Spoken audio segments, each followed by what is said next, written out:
안녕하세요. 네, 오늘은 130쪽부터 보겠습니다. 네. 복습하셨어요? 예? 예. 복습을 목숨 지키듯이 해야 돼요. 예? 그래야지 끝까지 잘 갈 수 있어요. 뭔가 밀렸다는 마음이 하루라도 들면 자기가 자기를 또 용서가 안 되잖아. 그러면 자꾸 자신감이 떨어지는 거예요. 그래서 스스로 긍정을 할 수 있어야 돼. 야, 내가 이만큼까지 했는데 안 되겠나? 응? 이렇게 해서도 안 되면 안 되는 거지. 이런 생각이 들어야지. 자꾸 안 했다는 어떤 결과들이 자꾸 나오면 안 돼요. 예, 차근차근 잘 챙기시고, 그런 생각이 살짝 들었을 때 조금 놓친 것들이 있다면 빨리 또 하면 돼. 예, 너무 늦지 않게 또 그렇게 하시면 되는 거예요. 예, 130쪽에 밑에 보시면은 지방통치다 그랬어요. 지금 어느 시대 하고 있냐면 삼국시대와 통일신라를 합쳐서 이제 종합적인 부분을 지금 보고 있는 거예요. 예, 다른 책들은 삼국시대가 먼저 나오고 나중에 통일신라가 나오거든요. 삼국시대에 뭔가 고구려 백제 신라를 비교를 하고 통일신라와 발해를 또 비교하는 이런 체계로 대부분 고등학교 교과서도 되어 있고 여기 노량진의 수험서들도 다 그렇게 되어 있는데 시험은 사실 삼국시대랑 통일신라가 함께 나오거든요. 그래서 저는 그거를 다 모아서 지금 뒤쪽으로 배치해 놓은 거예요. 이 체계로 공부하시면 돼요. 다음 페이지 넘겨보시면은 131쪽인데요. 오른쪽에 있네요. 131쪽에 지도 한 번만 보세요. 지도에 보시면 이게 통일신라인데 그 위쪽의 경계가 좀 안타깝다 그랬죠. 어디까지 갔어요? 삼국통일의 원대한 꿈은 원대하게 끝났죠. 그래서 원산만과 대동강인데 뭐 대동강도 위쪽도 아니고 대동강의 하구에 물 조금 마신 거 뭐 그 정도인 거예요. 그럼 밑에 이제 신라인데 신라의 그래도 이 위쪽 부분, 통일신라의 위쪽 부분은 그래도 옛날에 고구려 땅이었어요. 고구려 땅의 일부를 차지했습니다. 백제 땅과 뭐 신라 땅은 온전히 다 가져가게 됐네요. 고구려의 3개, 또 백제의 3개, 신라의 3개의 행정구역을 두기로 이렇게 마음을 먹었어요. 그래서 둔 것이 삼삼은구 구주인데요. 여기 보시면 맨 위에 한주, 삭주, 명주. 여기는 옛날에 고구려 땅이에요. 읽어보세요. 3개. 한주, 삭주, 명주예요. 한주, 삭주, 명주. 그리고 또요. 이 백제의 경우에는 밑으로 쭉 읽게 되면 되는데 옛날 백제의 땅이었지만 현재 통일신라의 땅이 된 것은 곰 전문가? 웅 전문가? 예. 웅주, 전주, 무주예요. 해보세요. 그렇게 하면 안 돼. 곰처럼 해야 돼. 곰처럼. 응? 웅주, 전주, 무주. 해보세요. 그래서 한주, 삭주, 명주였고 웅주, 전주, 무주예요. 그 다음에 이쪽은 약간 좀 얄쌍한 그런 느낌인데 상주, 강주, 양주 그래요. 해보세요. 아니야, 그게 아니야. 예, 느낌이 있어야 돼요. 그렇죠? 다시 위에부터 해볼게요. 한주, 삭주, 명주. 밑에는 좀 목소리 굵게 해보세요. 웅주, 전주, 무주. 이건 얄쌍하게 해봐. 상주, 강주, 양주. 근데 이 중에서 바다가 없는 게 하나가 있어요. 보시면 여태 삭주도 살짝 위 바다를 경험을 하는데 가운데 있는 상주 있죠. 이 상주에다 체크 한번 해보겠습니다. 상주. 네. 상주는 뭐가 없다? 바다가 없다. 상주는요. 이 상주는 여기다 한번 써볼게요. 이거는 사벌주라고도 불러요. 뭐라고 부른다? 같은 표현이에요. 상주의 콜 사벌주예요. 도적이 벌떼같이 일어나서 상주 또는 사벌주에 웅거하여 일으킨 것이 바로 이게 원종 애누의 난이에요. 원종 애누의 난. 원종 애누의 난은 어느 왕 때 있었어요? 진성 여왕 때 있었죠? 신라대 진성 여왕 때 889년에 있었던 그 사건이 바로 원종 애누의 난입니다. 이것이 사벌주에서 일어났어요. 사벌주는 저것 때문에 나와요. 하나만 좀 더 하셨으면 좋겠는데 저 위쪽에 있는 한주 있죠? 보시면 한주가 가장 국경이 많이 접해져 있는 땅이에요. 삭주, 명주도 뭐 이쪽이고 한주 이만큼이잖아요. 가장 위험한 곳. 응? 저 위쪽엔 누가 있어요?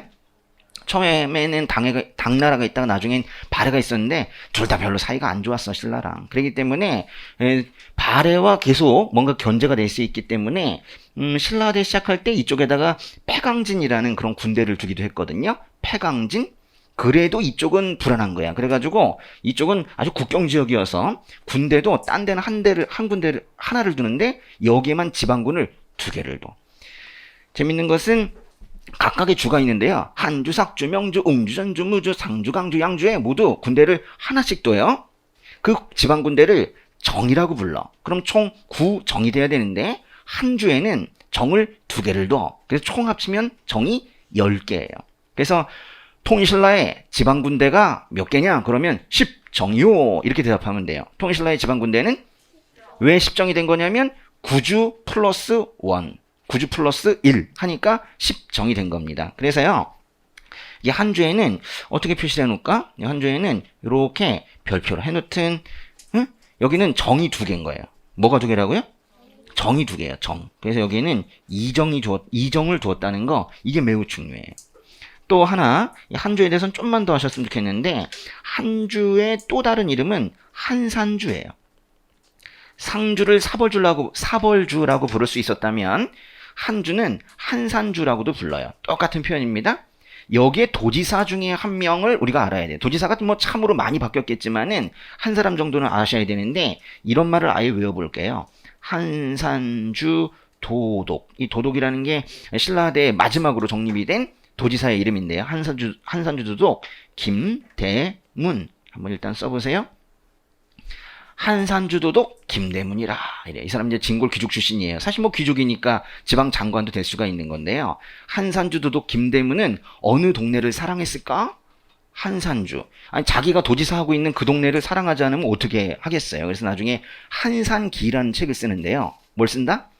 한산기는 한산주 도독이었던 김대문이 분명히 쓰게 될 거예요. 조말도 아예 통째로 한산주 도독 김대문 이렇게 한 단어처럼 외워두시고 하나만 더 할게요. 이 중간에 끼어있는 이 웅주라는 거 있어요. 웅주는요. 웅주는 웅천주라고도 불러요. 웅천주. 천자를 하나 더 넣어서 웅천주. 여기 웅주의 도지사도 우리가 한 명을 알아야 되는데요. 이것도 한번 써볼까 그러면? 이렇게 써보세요. 웅천주 도독. 당시에 도독이 아니었어도 최종 명칭이 도독이면 도독으로 나옵니다. 웅천주 도독 김헌창이래요. 이 사람이 말 그대로 김헌창의 난을 일으킨 헌덕왕 때의 그 사람이에요. 몇 년도일까? 이 헌창의 아들이 김본문인데 김본문이 아버지를 막 붙들고 빨리 일어나자고 빨리요. 이거는 822년이죠. 822년. 예. 822년. 그래서 여기에서는 이 구주의 이름도 아셔야 되겠지만은 요 정도 알아두시면 나중에 다른 것들을 할 때 좀 편해지는 거예요. 그럼 구주의 이름을 시험에 물은 적이 있었느냐? 없어요. 그래도 여러분은 외우세요. 조만간 물어요. 이거는 분명해. 저를 믿으시고 좀 외워주세요. 예, 한주, 삭주, 명주, 웅주, 전주, 무주, 상주, 강주, 양주 이렇게 외워두시라고. 그 다음에 이제 문제는 뭐냐면 이쪽에 금성, 이게 바로 경주인데요. 통일이 되었는데도 너무 수도가 이쪽에 치우쳐져 있는 거지. 그래가지고 여기저기에다가 작은 서울도를 두기 시작을 했어요. 그렇게 보안책을 두었는데 그거를 오소경이라고 하죠. 신문왕 전까지 3개의 소경이 있었는데 신문왕이 2개를 더 합쳐서 오소경이 되었죠. 그래서 위쪽에 보니까요. 오소경의 명칭이 이렇게 되어 있네요. 국원소경, 북원소경, 금관소경, 서원소경, 남원소경 그래요. 우리 동서남북 할 때 북도 있고 서도 있고 남도 있네요. 그렇죠? 5개 외워야 되는데 그 중에서 3개나 벌써 알고 있어요. 동이 없다. 동. 그죠? 동원소경이 없네. 동은 없고 서남북. 서남북. 금을아예 동자리에 집어넣어서 외워볼까? 그러면 동서남북이 아니라 금서남북이죠? 해보세요. 금서남북이 있는 나라인 것 같아요. 금서남북 국 이렇게 외우겠습니다. 해보세요. 금서남북 국. 동서남북이 아니라 금서남북이 있는 나라. 칠라예요. 금서남북 국. 이거 시험에 나온 적이 있느냐? 아니요. 이것도 분명히 나와요. 그래서 구주와 오소경은 이제 우리가 공략을 꼭 해야 돼요. 여기서 이제 한 문제 차이가 날 텐데 특별히 그 중에서 이 마지막에 2개 있죠? 서원소경과 남원소경은 이건 무조건 외워야 돼요. 별표. 왜 외워야 될까요? 그치. 신문왕이 2개 더 만든 거니까. 신문왕은 서원소경과 남원소경을 만든 사람이에요. 꼭 해두시고요. 밑에 보시면은 니은번에 신라의 촌주라는 사람이 나오는데요. 여기 보세요. 촌주 동그라미, 육두품 동그라미. 이 둘의 태도를 좀 봐야 되는데 상대는 뭐 색깔이 이렇게 명확하지 않아서 신라 상대의 이들의 움직임을 묻지 않는데 신라 중대와 하대는 물어요. 여러분 일단 시작하기 전에 중대의 키워드는 뭐야? 중대의 짱은 누구야? 왕이지. 왕. 하대는 호족이죠. 이걸 써놓고 합시다. 예. 그래서 상대 중대 하대를 굳이 얘기한다면 귀왕호거든요. 귀왕호. 뭔 뜻이냐면 상대는 귀족이 짱이야. 중대는 왕이 짱이고 왕권이 강하다는 거죠. 하대는 호족이에요. 귀왕호. 귀족, 왕, 호족이에요. 근데 이제 왕과 호족 이런데 이제 보세요. 촌주는 지방의 토착 세력을 말하는데 지방의 토착 세력은 지방에 있으니까 왕을 볼 수가 없어요. 그런데 신라 중대에는 아직도 왕권이 강하기 때문에 왕에게 붙어야 되는데 왕은 경주에 있단 말이야. 못 보잖아. 그 대신 왕이 보낸 사람들을 도와줘. 그게 누구예요? 지방관이에요. 지방관은 여러분이 이제 앞으로 이렇게 생각해야 돼요. 왕의 손가락 같은 사람들이야. 왕의 수족 같은 사람들 대리인인 거예요. 촌주는 지방에 있으니까 왕 대신 왕의 대리인을 보좌해요. 아직은 뭔가 착하네. 육두품은요. 귀족은 아니지만은 그래도 신라 경주에 있어요. 그래서 아예 왕을 도와줘요. 그래서 보시니까 아예 왕권과 결탁했다 그랬죠. 무조건 왕이에요. 왕이 강한 이 시대에 촌주는 왕의 대리인을 돕고 경주에 있는 사람들은 그 육두품들은 왕권과 결탁해요. 하대로 가봅시다. 하대에 촌주들은요. 호족과 결탁해요. 심지어는 중앙에 있던 육두품들도 지방으로 가서 호족과 연계해요. 그러니까 무조건 신라 하대에는 중앙이든 지방이든 다 누구랑 붙어? 호족이랑 붙어요. 그런데 지방에 있는 촌주 중에서 자기가 좀 더 센 것 같아. 그럼 자기가 스스로 호족이 되기도 해요.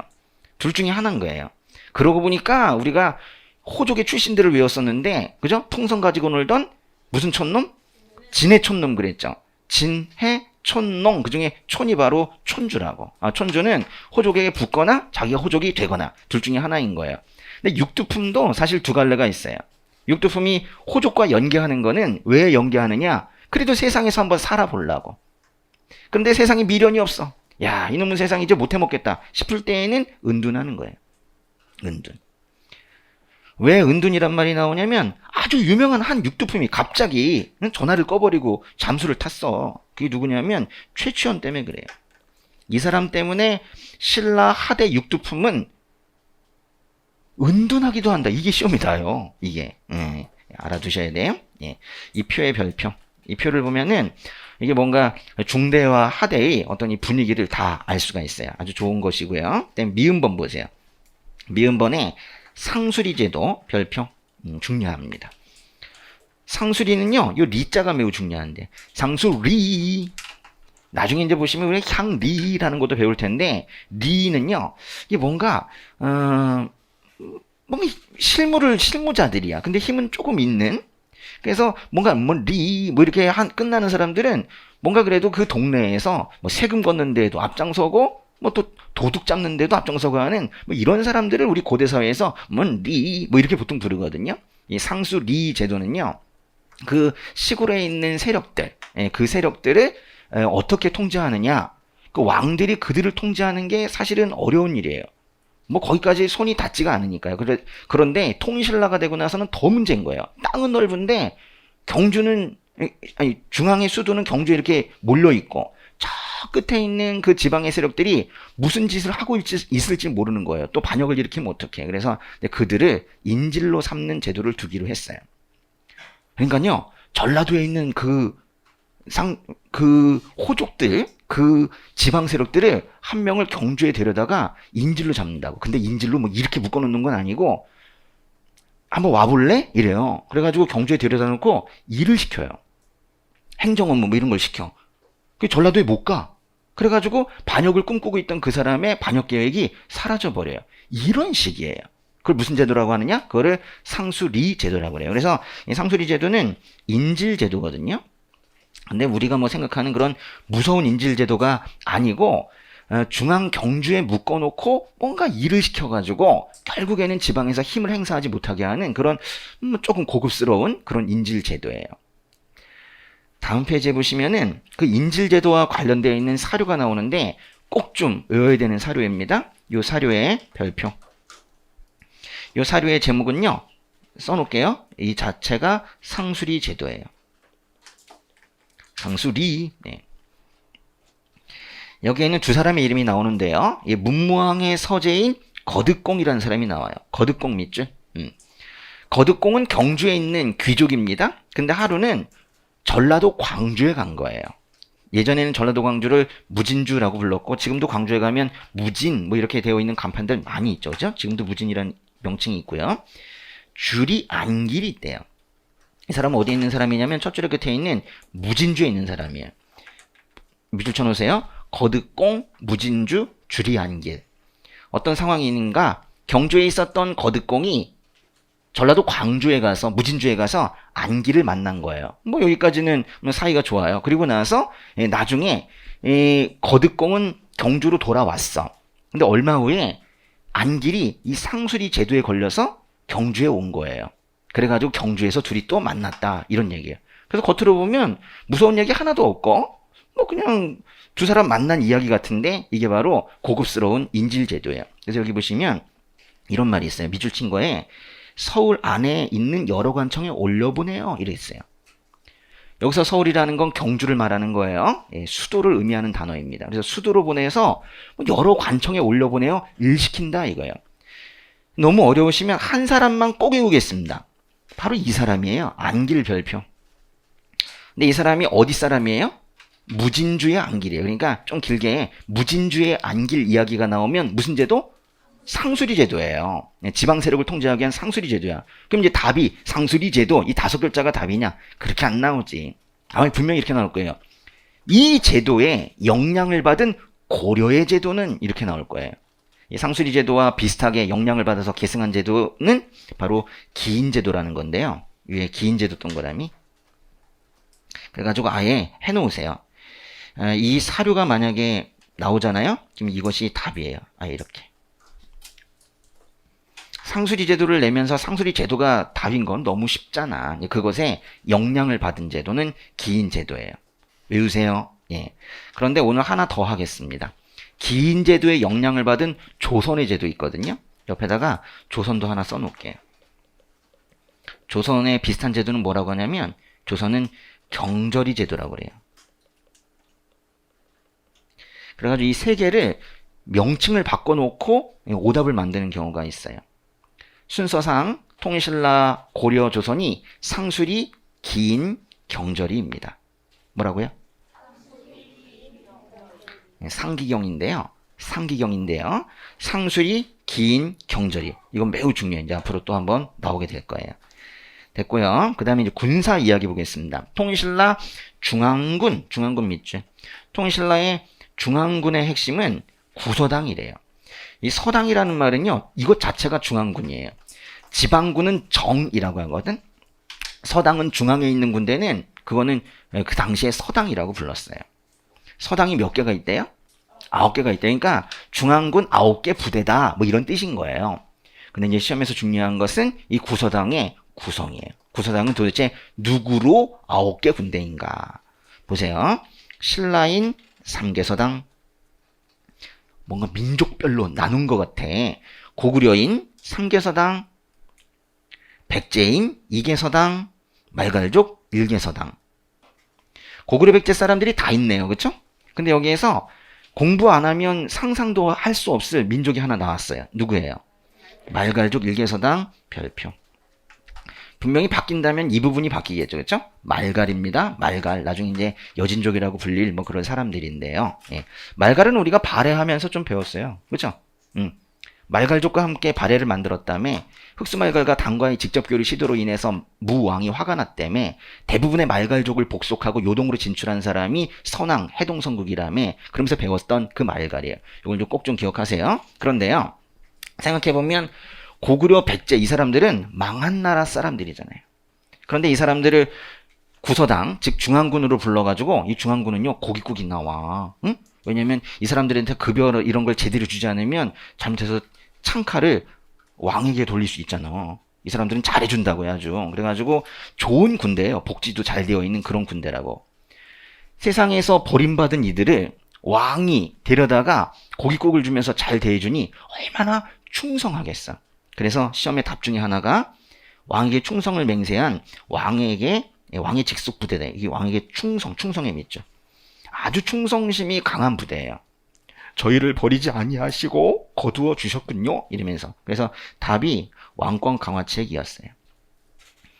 구서당은 왕권 강화책 중에 하나로 시험에 나옵니다. 이제 두 번째는 여러 민족을 합친 것을 통해서 민족 융합 정책이라고 시험에 나오기도 해요. 뭐 그렇네요. 신라 사람으로만 한 건 아니니까.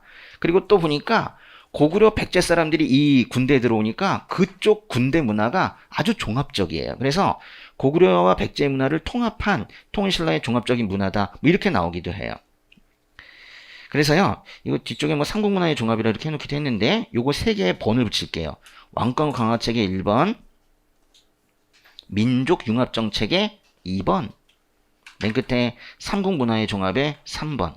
그럼 뭘로 시험에 나오냐? 이렇게 세 개로 따로따로 시험에 나왔을 때니까요. 제가 여태까지 나온 기출을 다 모은 거예요. 그렇죠? 구서당은 세 개의 의미가 있습니다. 이제는 지방군을 보시는데요. 지방군 밑줄. 지방군은 한마디로 정이라고 불러요. 그런데 십정별표, 십정이래요. 왜 십정이죠?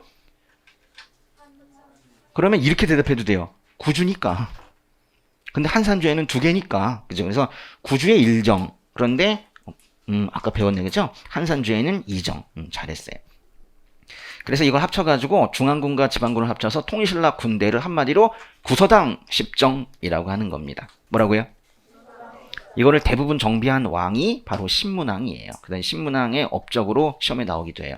구서당 십정. 아주 중요합니다. 발해 이 밑에 내용들은 우리가 다 배운 거예요. 근데 발해 거 중에서 우리가 하나 안 배운 건 뭐가 있냐면 그 다음 페이지의 메뉴에 보시면은 중앙군 10위예요. 여기다가 아예 보기 좋게 발해라고 써놓자. 10위는 발해 중앙군입니다. 십정은 통일신라의 지방군입니다. 헷갈리지 마세요. 예, 발해 지방군은 이름이 없어요. 시험에 안 나요. 그냥 발해 지방군은 지방군이라고 그래. 그래서 밑에 구서당 십정이 있다면 위쪽에는 10위 지방군이 있는 거예요. 밑에 뭐가 있어요? 구서당 십정이 있으면 위에는 10위 지방군이에요. 똑같은 10이 동시대에 나오지만 하나는 지방군, 하나는 중앙군이에요. 요걸 꼭 구분하셔야 돼요. 그러니까 요 10위라는 위라는 단어도 잘 봐두셔야 될 것 같아. 그렇죠? 예. 밑에 보시면요, 이제 통치체제의 비교, 고구려, 백제, 신라와 통일신라까지를 비교하는 것인데요. 사실은 발해까지 나옵니다. 근데 여기 보시면 세 번째 줄에 신라 동그라미. 신라의 특징 중에 하나가 뭐냐면 우리랑도 비슷해. 지금 우리도 국가직 있고 지방직 있잖아요. 이건 신라 때부터 있었던 거예요. 여기 보시면 국가직을 경위라고 그래. 그리고 지방직을 외위. 그랬잖아. 그지? 이 박가대자가 우리 역사에서 쓰이게 되면 이게 바로 지방이란 뜻이라고 그랬죠. 그래서 국가직, 지방직은 신라 때부터 있었어요. 조선에도 있습니다. 대한민국도 있죠. 그래서 그때부터 지금까지 계속 있으니까 중간에 어느 시대 때 없다. 뭐 이렇게 얘기하면 그걸 의심해 봐야 되는 거예요. 밑에 이 표도요. 이제 우리가 이제 배웠던 것들을 좀 종합하는 건데 이제 보세요. 그래도 외워야 될 것들 체크해 드릴게요.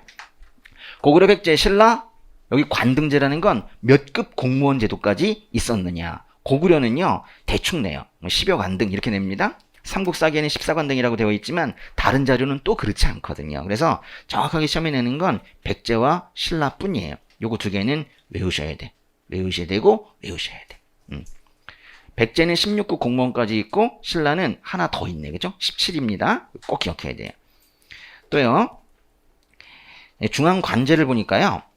백제의 경우에는 육자평이었어. 그래 나중에 22부가 됐죠. 육자평이다가 22부로 나중에 확대가 되었죠. 육자평은 어느 왕 때예요? 그 위에도 있지만 고이왕 때네. 그쵸? 고이왕 때. 22부는 성왕 때죠. 이게요. 세기 차이가 엄청나. 고이왕이 몇 세기인데? 3세기잖아. 그리고 성왕은 6세기니까. 그러니까 이게 지금 중앙의 관청이 겨우 6개에다가 22개로 늘어난 것은 이건 엄청난 거예요. 그리고 병부집사부 등 10개가 생겼는데 나중에 통일신라에 가게 되면 신문왕이 14부를 완성했다는 것은 우리가 꼭 알아야 되는 내용 중에 하나입니다. 예.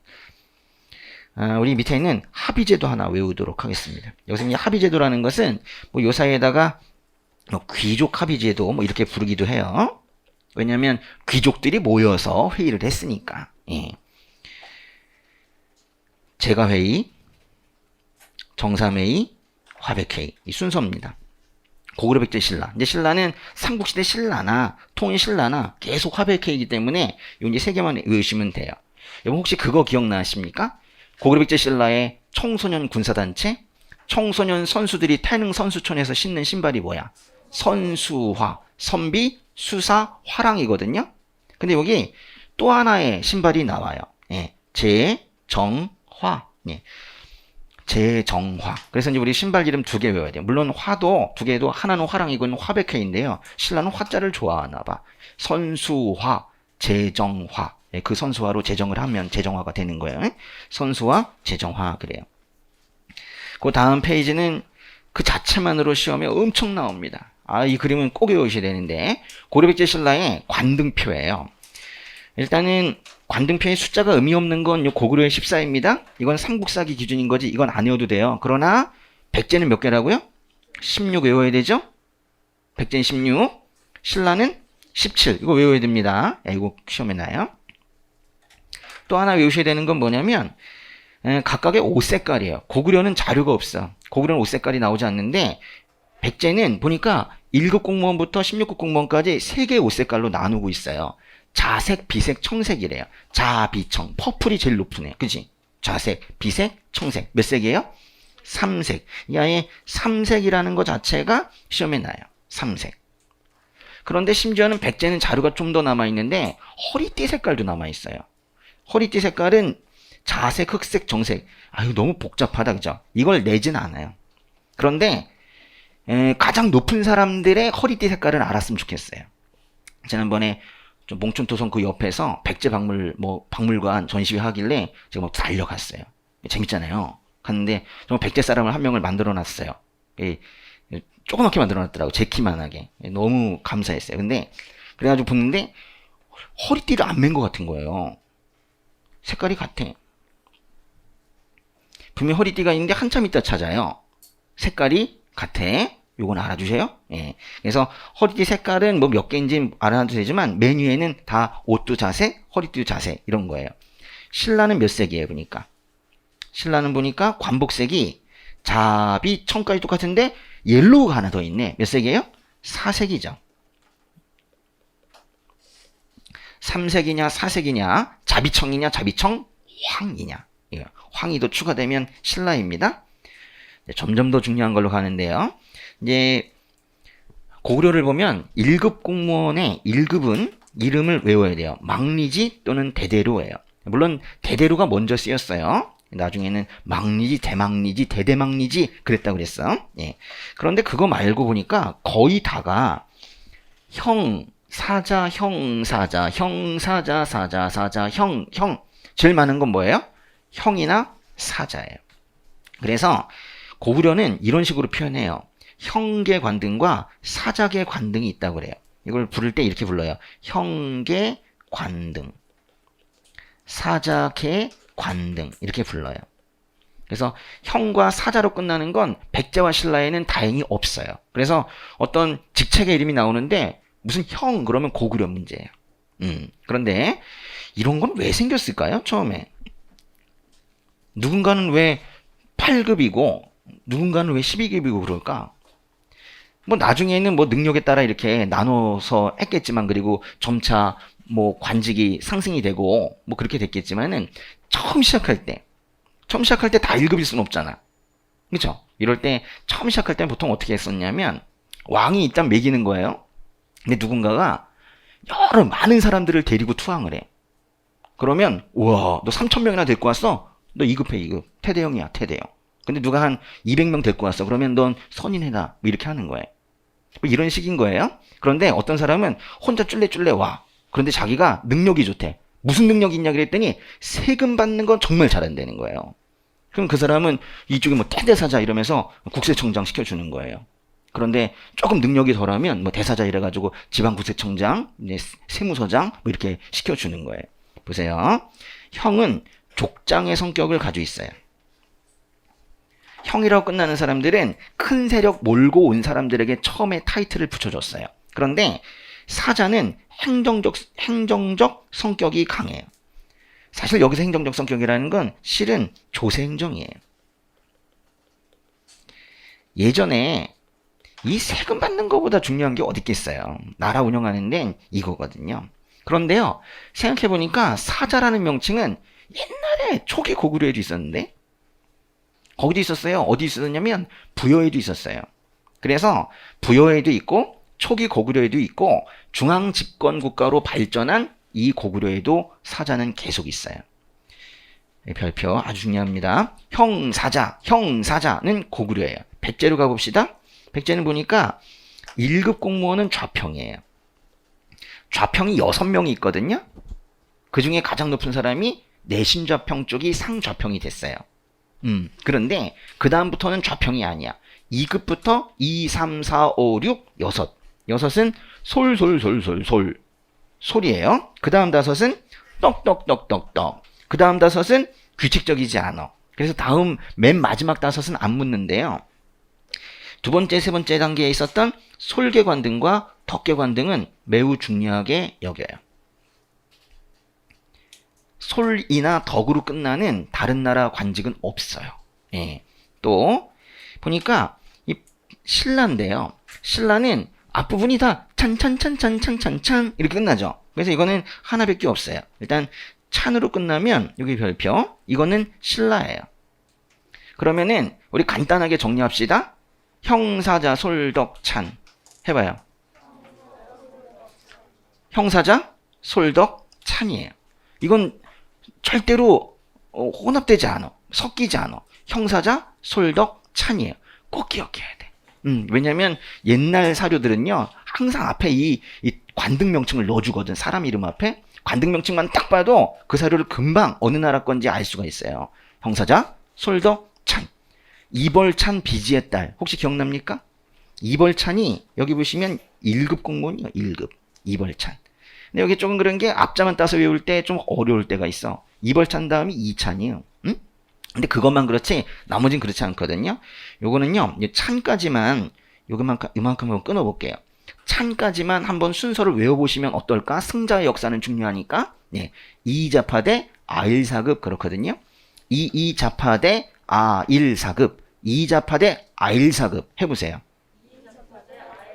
난 이자파대 하면서 잠깐 끊어도 괜찮아. 왜냐면 여기 이 5급 공무원과 그 다음에 9급 공무원까지는 조금 또 느낌이 다르거든요.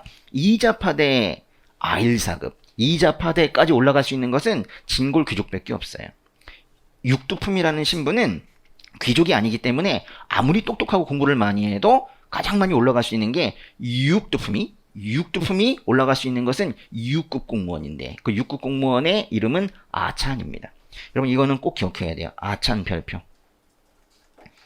아찬은 육두품의 승진 한계예요. 신라라는 나라는 그 신분에 따라 승진 상한이 있구나. 이걸 알 수가 있어요. 그걸 또 그냥 다 묻잖아. 네. 그리고 이 대남아는 5두품의 승진 한계고요. 그리고 사두품의 경우엔 대사까지 올라가네. 요 세 개는 특별히 외우셔야 돼. 대남아, 대사. 6두품, 5두품, 4두품의 승진 한계. 6두품은 어디까지 올라갑니까? 아주 능력이 뛰어나도 필요 없어. 못 올라가. 아깝다. 그지? 아깝다. 능력이 아깝다. 아찬까지 올라가요. 6두품이 절대 삶에서 경험하지 못하는 것은 대하찬이에요. 대하찬부터를 장관급이라고 부르거든요. 대하찬부터가 장관급이야. 장관을 할 수 있는 것은 여기다 이렇게 써놔도 돼요. 예, 대하찬부터가 이게 장관급이라고.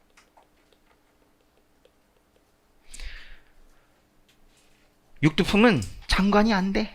능력이 좋으면 차관까지야. 아니면 국장 하든가 뭐 그렇게 되는 거예요. 육두품은 능력이 아깝다. 아찬이에요. 오두품은 그나마 대남아까지는 올라가요. 오두품은 그나마 대남아까지는 올라가요. 사두품은 대사까지 올라가요. 그렇게 외웁시다. 해볼게요. 이렇게 하는 거예요. 육두품은 아깝다. 아찬까지. 오두품은 그나마 대남아까지. 사두품은 대사까지 올라가요. 해보세요. 육두품은 아깝다. 아찬까지. 오두품은 그나마 대남아까지. 사두품은 대사까지 올라가요. 이거 외우셔야 돼요. 예, 그래요. 잘하셨습니다. 넘어가시고요. 그 다음에 나오는 것은 이제 중앙, 지방행정구역 이런 것들인데 그 메뉴에 있는 괄호 2번의 표는 이 말 자체가 좀 어려워. 중앙행정구역은 뭐며 지방행정구역은 뭔지. 중앙행정구역은 뭔 뜻이냐면 서울을 몇 개로 나눴는가, 수도를 몇 개의 구역으로 나눴는가. 말하자면 지금 현재 서울특별시에는 몇 개의 구가 있느냐, 동작구, 강남구 이런 게 몇 개가 있느냐. 예. 몇 개가 있지? 27개인가요? 아, 나 이거 할 때마다 자꾸 헷갈리네. 27개인가? 25개인가? 그걸 묻는 게 중앙행정구역이라고 했죠. 서울의 구가 몇 개니? 이렇게 묻는 거예요. 그거 나중에 기억 안 나실 수 있으면 그것도 적어놔야 겠죠. 중앙행정구역이라는 건 수도에 몇 개의 구가 있는가, 서울시에 몇 개의 구가 있는가, 동작구, 강남구 등이 몇 개가 있는가, 그거예요. 그걸 명확하게 기억하시고, 그 다음에 보니까 고구려, 백제, 신라 여기까지만 이렇게 6칸 있죠. 요것만 이렇게 저처럼 네모를 쳐보세요. 삼국시대만 일단 한번 보자 이거예요. 고구려의 오부는 뭔 뜻일까? 고구려의 수도를 5개로 나눴다 이런 뜻이겠죠. 고구려의 수도가 언제 어디일까요? 여기서 지금 마지막 수도 평양을 말하는데요. 평양을 5개로 나눴다는 거예요. 동서남북중. 이때 음양 오행설에 다 영향을 받고 있어서 항상 5개로 나누려고 그래요. 동서남북 가운데 이렇게. 그런데 백제의 오부는 어디를 5개로 나눈 걸까? 이건 우리가 따로 외우기도 했어. 백제의 성왕이 오부, 오방을 만들었다며. 오부, 오방. 사실 이건 우리 한 단어로 외웠거든요. 오부, 오방 누가 한 건데 사비천도한 성왕이 한 거잖아요. 그렇죠? 근데 여기서 이 오부라는 것은 사비를 5개로 나눴다는 거예요. 부여, 부여를 그 안에를 5개로 나눴다는 거예요.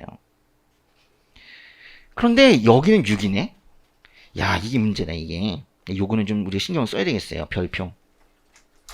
다 음양 오행설인 줄 알았더니 하나는 아니야. 여긴 지금 6부라는 건 뭐를 6개로 나눴다는 거예요. 경주를. 야, 이거 심각하네. 그래서 이건 경주를 6으로 나눴다는 건데 경주만 음양오행설을 따르지 않아요. 이걸 알아야 돼. 그래서 여기다가 이렇게 좀 하나 더 신경 써놔야 될 것 같아. 경주만 6이에요. 이 말을 우리 기억해야 돼. 뭐 평양도 사비도 다 5인데 경주만 6이에요. 그런데 이제 통일이 됐네. 경주가 계속 수도죠. 그래서 이건 뭔 뜻이냐면 그 다음에 이 6이라는 말은 이거는 경주는 계속 6이다 이런 뜻이에요. 그래서 삼국시대 경주도 6인데 6개로 나누는데 통일신라 때도 역시나 계속 통일 후에도 계속 6이에요. 이걸 꼭 좀 기억하세요. 왜냐하면 그것만 하시면 삼국시대는 나머지는 다 5거든요. 두 번째 칸에 있는 지방행정구역은 지금의 도와 같은 거예요. 도. 경기도, 강원도, 충청북도 뭐 이런 거예요. 보니까 이건 다 5네요. 이건 외울 것도 없어. 그치? 예? 다 5예요. 그런데 이제 하나 변하는 건 뭐냐면 바로 신라와 통일신라의 관계입니다. 신라야 조그마니까 5주인데 이제 통일이 됐으니까 좀 더 커졌잖아요. 3,3은 9주. 이거는 아예 3,3은 9주 이렇게 외워두시면 좋아. 고구려 백제 신라 곱하기 3. 3,3은 9주. 그래서 이거는 변한 거예요. 요렇게 변했죠. 6부는 계속 6부인데 5주는 9주가 돼요. 5주는 9주가 돼요. 근데 여기에서 하나 외우실 게 있어요. 우리 지난 시간에 했었던 거는 요 앞에 있는 요 세 개의 관계인데 이 각각의 도에 도지사의 명칭이 있었어요. 욕살, 방령, 군주였거든요. 그런데 욕살, 방령, 군주. 그럼 이제 삼국시대는 외운 건데 군주를 시작해가지고 신라와 통일신라만 또 한 번 외워보는 게 좋아요. 그러면 군주, 총관, 도독이에요. 군주, 총관, 도독. 이때 이 군자는요, 군대 한다 할 때 군자거든요. 여기다 하나 써보세요. 뭐라고 쓰냐면 군사적이다. 이 군주라는 표현은 군사적 용어예요. 군사적 성격이 강해요. 군대를 이끌고 다니는 사람, 군주 이거예요. 뭐 현, 군, 도 밑에 있는 군 이런 군자가 아니야. 군대 그 군자예요. 그런데 이 도독이라는 것은 그런 성격이 많이 빠져요. 여기다가는 행정적 성격이라고 써보세요. 행정적. 그래서 신라의 도지사 명칭은 군사적인 명칭에서 행정적인 성격으로 바뀌어 갑니다. 이거 순서 시험에 나와요. 군총도, 군주총관 도독. 그러니까요, 이 요렇게 한번 외우시고, 욕살방령 군주 한번 외우시고, 딱 이렇게 또 군주총관 도독 이렇게 또 한번 외워두셔야 돼요. 군주를 한번 끝나고 군주를 한번 시작하게. 한번 해보세요. 욕살방령 군주, 군주총관 도독. 그렇습니다. 욕살방령 군주는 벌써 여러 번 나왔고 이 군주 총관 도독은 많이 나오진 않았는데 앞으로 나올 때가 됐어요. 요즘에 좀 뜸했거든요. 예. 다시 한번 보시면 신라는 도가 5개예요. 우주, 통신라는 구주인데 삼국시대 신라이든 통신라이든 이 지방을 몇 주로 나누면 항상 하나의 주에는 정을 2개를 둬. 이거는 통신라 때만 그런 게 아니었어요. 신라 때도 그냥 삼국시대 신라 때에도 국경이 좀 많은 곳에는 거기다가는 지방군을 2개를 뒀어. 그럼 보세요. 삼국시대 신라 때 5주면은 몇 정일까? 6정. 그리고 통신라 때는 9주니까 10정이죠. 그렇게 한번 찾아볼게요. 밑으로 쭉쭉 내려가 보니까요. 밑에 칸에 있잖아. 그렇지? 예. 6정, 10정. 이건 따로 외울 게 아니라 5주니까 6정이고 9주니까 10정이야. 뭐라고요? 5주니까 6정이고 9주니까 10정이야. 5 더하기 1, 6 더하기 1 이렇게 되는 거예요. 그래서 제가 지금 마음으로는 저 위에서 이렇게 이쪽으로 화살표 해놓고 싶은데 너무 복잡해질 것 같아가지고 내가 안 하는 거예요. 예. 여러분은 마음으로 그시든지 어떻게 해보셔요. 예? 5니까 6이고 9니까 10인 거예요. 내려간 김에 밑에 거 보시면은 중앙군은 보세요. 중앙군은 무조건 중앙군은 서당이라고 하는데 신라는 그냥 서당 그래요. 근데 통신라는 구서당이 되었죠. 근데 발해의 경우에는 중앙군이 10위예요. 그리고 이제 지방군의 이름은 그냥 지방군이라고. 제가 요렇게 해놓은 것은 요 부분이 시험에 난다고. 맞죠? 응? 마치 그 테트리스 하는 것 같은 그런 벽돌 모양이죠. 그죠? 요게 각각 특별히 십자가 어디 있는지를 잘 봐. 응? 십자가. 통일신라는 이 아래쪽에 지방군의 10정이 있고 발해는 위쪽에 10위가 있다는 거 기억해야 돼요. 요거 바꿔서 시험에 최근에 나온 적이 있어. 10위를 지방군이래. 거짓말이지. 예, 10위는 중앙군이에요. 요 벽돌 있죠? 요거. 요렇게 생긴 거. 요거 자체의 별표. 이거 꼭 외워둬야 돼요. 그리고요. 예. 됐습니다. 요 위쪽에서 하나만 더 보시면 다시 위로 올라갈게요. 고구려에는 고구려 땅이 크니까 만주지방이 뭐 다 고구려였으니까 고구려에는 삼경제도가 있었거든요. 여기도 서울, 저기도 서울, 여기도 서울 막 이랬어요. 예. 그 삼경이 바로 평양성, 한성, 국내성인데요. 일단 삼경의 동그라미. 그런데 나중에 고구려가 멸망하고 이 자리에 나중에 고구려를 계승한 발해라는 나라가 생겼거든요. 발해도 옛날 이 고구려의 삼경제도를 본따서 옆으로 한번 가보세요. 그래서 생긴 제도가 오경이요. 뭘 본딴 게 뭐라고요? 삼경제도를 본딴 것이 오경제도예요. 이거는 좀 이렇게 한번 해볼까? 이렇게. 예, 이렇게. 삼경제도를 본딴 것이 오경이에요. 오경이라는 것은 숫자가 나오는 오경은 숫자가 나오는 것 중에서 유일하게 발해의 고구려 요소예요. 발해 거에 뭐가 나오는데 뭐 숫자가 나오면 다 당나라 거 뺏긴 건데 사실 이 오경은 아닌 거예요. 요 기억을 꼭 하셔야 됩니다. 예. 밑에 괄호 4번에 보시면 시대별 중앙행정기관이라고 있어요. 이거는 심지어 고구려 백제 신라부터 시작해서 대한민국까지 제가 다 정리해 놓은 거예요. 그래서 여기 안에 많은 정보가 있다는 걸 알아두시는데 오늘 뭐 다 알 수는 없지만은 이제 이 고구려 백제 신라 뿐만 아니라 이제 고려 조선 배우게 되면 이쪽으로 다시 한번 와서 한번 보시는 그런 기회가 있으면 좋겠어요. 여기 보시면요. 일단은 제가 제일 중요하게 여기는 것은 밑에 있는 형옥 법률 부분이에요. 여기 별표. 형옥과 법률은 지금의 법무부라는 뜻입니다. 그 줄의 끝에 가면 대한민국에는 법무부라고 나오죠.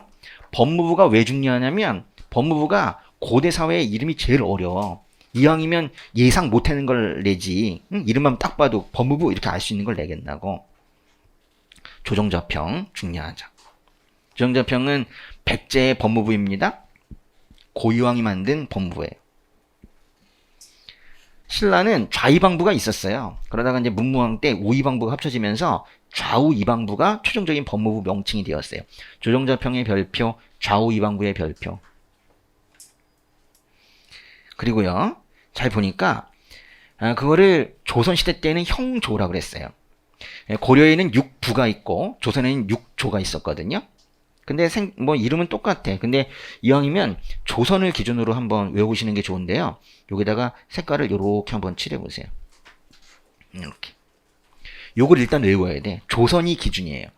조선을 기준으로 해서 이호 예병 형공 해봐요. 일단 이걸 외워야 돼. 이게 기준이, 뭐 하나는 기준이 돼야 될 거 아니야. 근데 2호 예병 현공이에요. 근데 여기 딱 보니까, 병조, 국방부 느낌이 팍 나잖아. 병사할 때 병자.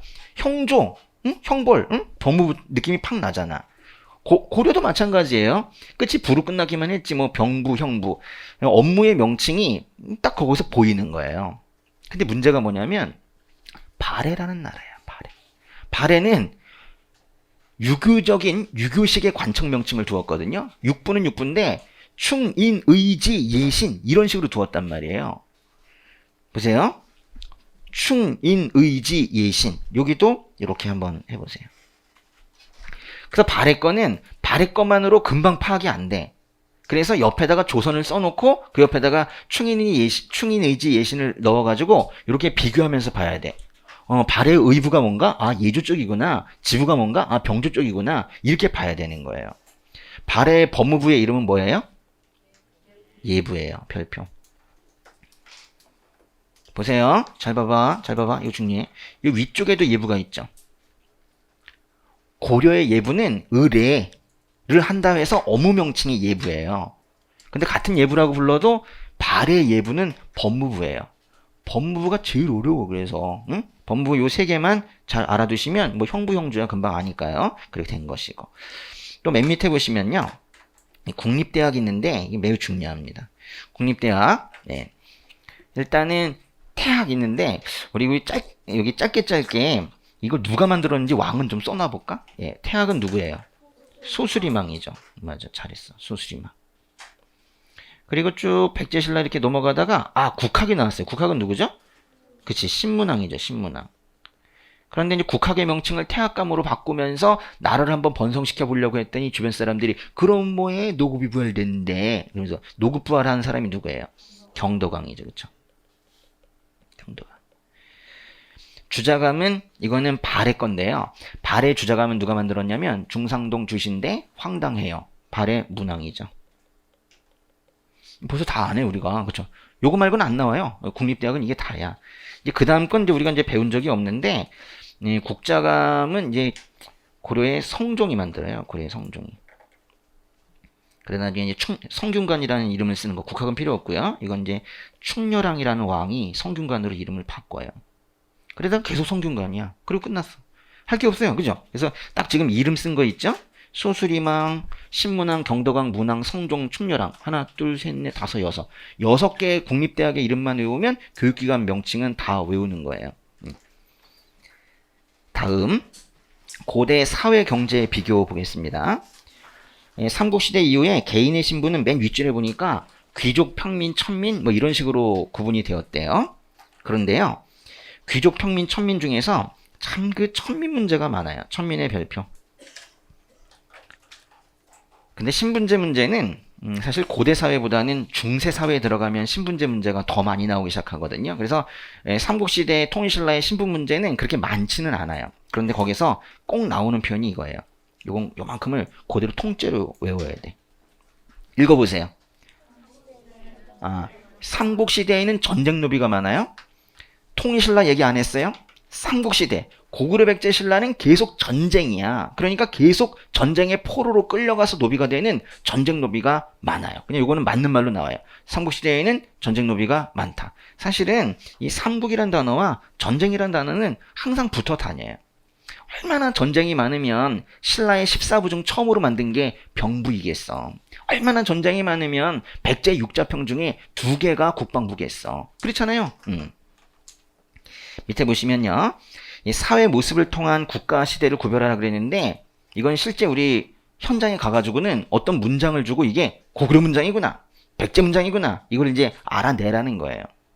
옛날에는 이 사회 문제, 이쪽 사회의 어떤 분위기, 모습 이런 문제들은 그것이 메인이 아니라 그걸 주고 이 나라의 정치 제도는, 이 나라의 율령은 뭐 이런 식으로 물었어요.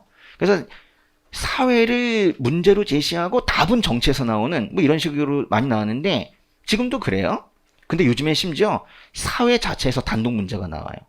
사회가 나오고 사회의 또 다른 모습이 나오기도 하고 그래요. 그래서 예전에는 변두리에 있었던 부분이지만 이젠 잘 봐야 된다고. 예, 먼저 고구려부터 보도록 하겠습니다. 고구려는요. 야, 참 재밌네. 감옥은 없으나 별표. 이거는 우리가 이미 초기 고구려 때 배운 거예요. 그러니까 초기 고구려를 우리가 이전 거 선사시대 조금 지나가서 초기 국가 때를 잘 배운 거는 지금까지 계속 가요. 고구려는 그래요. 사실 뭐 그 모습이 그 모습이겠지. 왕권만 강해진 거지 뭐 특별히 사람 사는 모습이야. 사회야. 그대로 아니겠습니까? 감옥이 없다 그랬어요. 또 밑에 보시면 동그라미 3번에요. 뒷부분에 도둑질한 자는 12배. 요것도 중요하네요. 이걸 우리가 일책 12법이라고 했는데 요즘엔 그런 한자보다는 이 자체가 나와요. 도둑질한 자는 12배. 이거는 사실 부여에 있던 거거든요. 이거는 12배 동그라미. 이거는 부여와 고구려의 공통점이에요. 이걸 뭐라고 한다고? 일책 12법. 써놔볼까? 일책 12법. 야, 12배면 정말 그 변상하고 나면 일어나지 못하겠네. 그렇죠? 100만 원 훔치면 1200만 원 내야 되는 거네요. 또요. 그 다음 페이지 보니까 와, 중요합니다. 5번은 별표. 5번은 많이 나와요. 부여와 마찬가지로 그랬는데 부여 동그라미. 부여에는 질투죄가 있어요. 기억나십니까? 부여의 사조목 중에 투기라는 게 있어요. 투기. 투기가 심한 부위는 사형에 처합니다. 간음한 남녀도 사형에 처하고 투기가 심한 부인, 질투를 많이 하는 여인도 사형에 처한다 있었어요. 그래서 부여에는 질투죄가 있어요. 끊고 그러면 고구려 애도 있냐? 그걸 묻는 거예요. 그래서 여기 지금 요 말이 참 중요해요. 고구려 애도 있죠. 고구려 애도 있냐? 있다. 증거가 뭐니? 이렇게 물어요. 고구려에도 질투죄에 대한 처벌이 있다. 그 대표적인 사람은 왕비를 질투하다가 죽은 관나부인이다. 별표. 결국 시험은 뭐에서 나오냐면 관나부인이라는 이름을 주고 이 사람이 어느 나라 사람인지를 물어요. 그리고 그 나라에 대한 또 다른 설명이 답이에요. 그래서 관나부인의 국적을 모르면 문제를 못 풀어요. 관나부인은 어느 나라 사람이에요? 고구려예요. 고구려에도 질투죄가 있다라는 증거이기도 하고 고구려 사람이라는 거예요. 관나부인. 여러 번 나왔어요, 시험에. 예. 뭐, 요 부분을 좀 생각하시면 되지 않을까? 예. 관나부인. 응? 관나부인. 고구려 사람이에요. 또 밑에 6번에 보면 왕족인 고씨를 비롯한 오부래요. 야, 이 말도 중요해.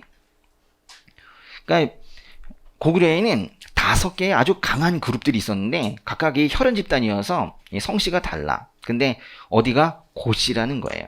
근데 고씨를 비롯한 오부 그랬어요?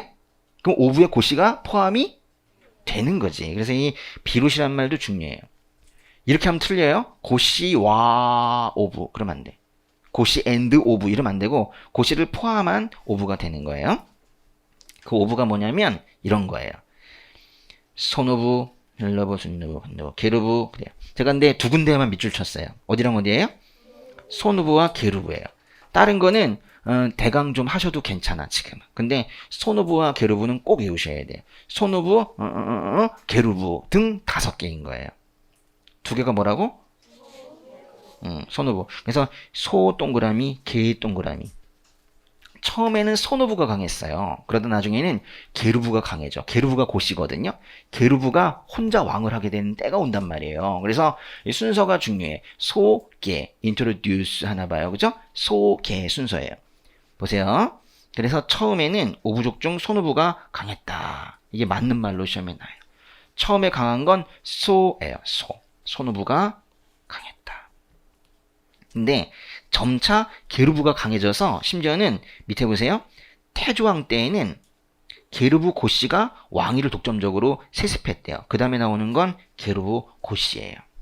그래서 우리가 고구려 태조왕은 업적이 2개라고 그랬어요. 옥저를 정벌했고 게르부 고씨가 왕위를 독점적으로 세습해서 정마룩교 태옥계 그죠? 태옥계예요. 이거예요. 이건 이제 왕 문제로도 나온다고. 그런데 그 다음 단계가 또 있어. 고국천왕 때에는 이 부족적 성격의 오부 위에 있는 게 다 손오부 전로부 이런 것들이 자기 친척들이 모여 있는 거야. 그래가지고 그 혈연 집단에 그런 개념들을 없애버려야겠어. 그래가지고 아예 행정적 성격으로 만들어버린 사람이 바로 고국천왕입니다. 그래서 여기까지죠. 그래서 중요한 말은 행정적 오부죠. 그래서 이제 3단계로 보는 거예요. 처음에는 왕으로 따진 않아요. 보세요. 처음에는 태조왕 때는 고구천왕 때에는 그러면서 이렇게 외우는 거예요. 별표. 처음에는 뒤에 무슨 말이 붙어야 되겠어요? 손오부가 강했다. 태조왕 때부터는 게르부 고씨 독점, 고국천왕부터는 행정적 오부 이렇게 간 거예요. 요 세 왕을 옆에다 써놓고 옆에다가 그 답을 쓸 수 있는지를 복습하시면 되겠어요. 예. 7번 중요하네요. 7번에 보시면 밑에 사료가 있는데 뭐 지난번 그 평가 문제 있었을 거예요. 고국천왕 16년 194년. 일단 뭐 194년을 준 적도 있어. 194년을 주면 너무 쉽지 뭐. 우리 2세기 왕 외웠던 게 고국천 왕밖에 없으니까. 그렇죠? 고국천, 동천, 미천 2, 3, 4세기. 고국천왕은 2세기입니다. 예.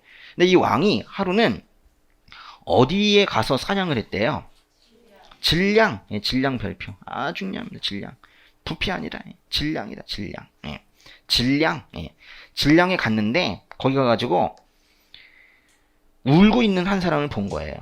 두 번째 줄에 보니까 왕이 왜 우냐고 묻자 그 사람은 흉년으로 농사가 안 돼요. 품팔이조차 할 수 없습니다. 밑줄. 흉년으로 농사가 안 된대요. 그래가지고 지금 배를 골고 있대. 그랬더니 고국천왕이 거기서 눈물을 흘리는 거예요. 야, 내가 이 왕으로서 이 나라의 아버지로서 내 백성들을 자녀들을 이렇게 굶기고 있구나. 바로 기술 돌려 궁궐로 가가지고 을파소 이렇게 불렀어요. 누굴 불렀어? 아, 왜 부르십니까? 왔더니 이제 봄에 곡식을 꺼주고 가을에 이자는 조금만 받는 그런 제도를 시행하도록 하라 해서 한 것이 진대법이에요. 그래서 여기 보시니까 진대법이잖아요. 여기 을파소도 체크. 을파소. 을파소 얘기는요, 사실 요 사료 바로 다음에 이어지는 게 을파소예요. 을파소! 정말 그렇게 불러요. 그래서 진대법의 키워드는 두 개예요. 을파소, 별표. 질량과 을파소예요. 그래서 질량 사료가 나올 때가 있고 을파소 사료가 나올 때가 있어요. 질량의 1번, 을파소의 2번. 사냥까지 같이 외우시면 좋아요. 질량에 가서 사냥했다, 그죠? 예, 질량에 가서 사냥했다라고 하면 진대법 문제예요. 그럼 이제 요런 것들이 이렇게 퀘스천으로 나온다고. 그러면 고국천왕의 다른 것이 시험의 답이란 말이에요. 다른 게 뭐가 있겠어요? 고국천왕은 오부진왕. 그랬어요. 행정적 오부, 오부, 부자상속, 진대법. 근데 진대법이니까 진대법이 답은 아닐 거 아니야. 오부 중에 하나가 답일 텐데, 부자상속도 뭐 괜찮은 답이에요. 그런데 위쪽에 있는 행정적 성격의 오부로 개편되었다. 이게 답일 가능성이 매우 높아요. 그래서요, 이렇게 해놓을까요? 여기 7번을 이 사료까지 해서 이렇게 다 묶으세요. 묶어. 이 부분이 만약에 시험에 나오잖아요. 그러면은 위쪽에 있는 요 리을번이 이게 답이야. 아, 이렇게 외워줘야 돼. 예. 여기가 이렇게 문제로 나오게 되면 리을번이 답이라고. 이렇게 해놓으셔요. 내용상으로 본다면 이거예요. 을파소가 나오거나 질양이 나오면은 행정적 오부로 개편했다. 행정적 오부. 오가 답인 거예요. 응? 물론 부재상속도 답이 될 수 있어요. 예. 이런 걸 시험 준비한다 그래. 내용만 알아서 안 돼요. 8번에 보시면은 여전히 뭐 이런 제도, 이런 풍습은 그대로 있어요. 그래서 초기 고구려 때 배웠던 것이 중앙집권국가에 나오면 다 맞다고 하시면 돼. 풍속은 안 바뀌어요. 예. 넘어가시고요. 예, 괄호 2번에 보시니까 백제네요. 예, 백제. 백제의 경우에는 요 2번과 3번이 참 중요한데 2번, 3번 묶어볼게요. 도둑질 했을 때 2배래요. 에게 고구려와 부여는 12배였는데 에게 그러고 있었는데 보니까 몸은 섬으로 가요. 무인도로 보내버려요. 귀양보냄. 그래서 이거는 그렇게 쉬운 얘기가 아니야. 그죠? 귀양보냄과 동시에 2배를 물게 했다는 거예요. 관리가 뇌물을 받았대요. 그럼 관리가 뇌물을 받았다. 관리가 뇌물을 받는 건 뭔 뜻이냐면 또 관리가 국가의 재물을 횡령했대요. 이거는요. 관리가 국고를 훔친 거예요. 실제로 원문에는 2번도 3번도 다 훔쳤다고 나와. 2번은 그냥 일반적인 사람들이 훔친 얘기고 3번은 관리들이 공무원들이 훔쳤다고 그래. 그럼 이거는 어떻게 처벌이 되느냐? 이건 2배가 아니야. 뭐래요? 이거는 3배예요. 그리고 죽을 때까지 금고형에 처해집니다. 그래서 숫자가 달라요. 2배 동그라미, 3배 동그라미, 별표. 이런 것들을 포함하여 율령을 전체적으로 만든 사람이 밑에 있는 고유왕이에요. 이거가 뭐 범장지법이다 이런 게 중요한 게 아니고 이런 것들을 다 만든 사람이 고유왕이라고요. 우리 좀 간단하긴 하지만은 위쪽에다가 하나만 좀 정리 좀 해놓을게요. 절도죄. 절도죄에 대해서 우리가 3단계를 좀 아셨으면 좋겠어요. 하나, 둘, 셋. 일단 첫 번째는 바로 고조선의 절도죄입니다. 그 다음은 부여와 고구려의 절도죄예요. 그리고 지금 배우시는 백제의 절도죄입니다. 그럼 이제 고대사는 정리가 되는 건데 답이 막 기억이 날라 하죠? 예. 고조선의 경우에는 물건을 훔치면 그치 노비가 되죠. 노비가 되는데 신분이 이렇게 바뀌는 게 싫으면 그때는 50만 전을 내면 돼요. 무슨 의미인지 알죠? 예. 그 다음에 부여 고구려는 12배예요. 엄청 크다 그죠? 그런데 백제의 경우에는 2배예요. 뭔가 썰렁해 그지? 한 글자가 없어. 예. 그 대신 뭔가 붙어야 되는 것이 이 앞에다 써볼까 그러면 차라리 이렇게 여기 귀양이 귀양. 귀양과 2배예요. 12배. 귀양과 2배. 그래서 뭔가 하나가 있어야 돼. 여기 일자가 있다면 이쪽에는 귀양. 귀양은 다른 말로 유배라고도 하죠. 예, 12배이든가 귀양 2배이든가 그렇습니다. 여기까지 잠깐 하시고 여기 4번부터 좀 쉬었다 할게요.